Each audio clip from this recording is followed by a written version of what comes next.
जलावा चढ़ावे जई हो, जलावा चढ़ावे जई हो शिवालावा गे पगली। गौरा मैया के सैया से मंगी होई है पगलावा गे पगली। गौरा मैया के सैया से मंगी होई है पगलावा गे पगली।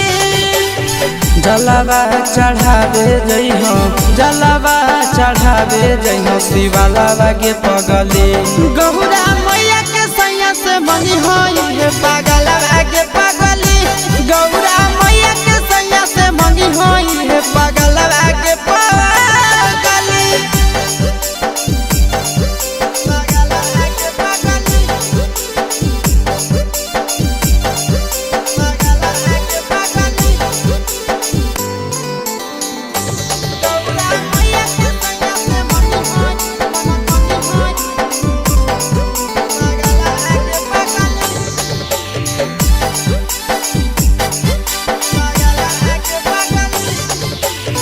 सावनों में कदी है भोले बाबा के ध्यानवा।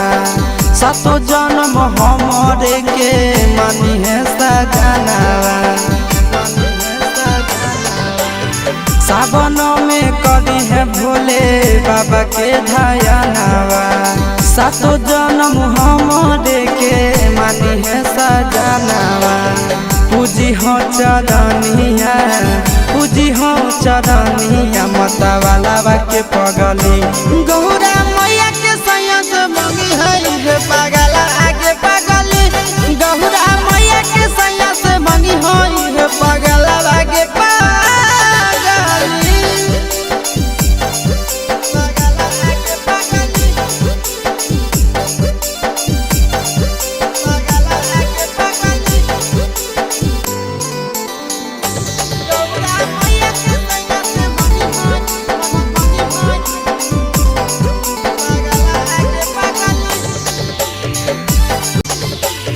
सावन के पहिला सोमारी भूखल रही हो।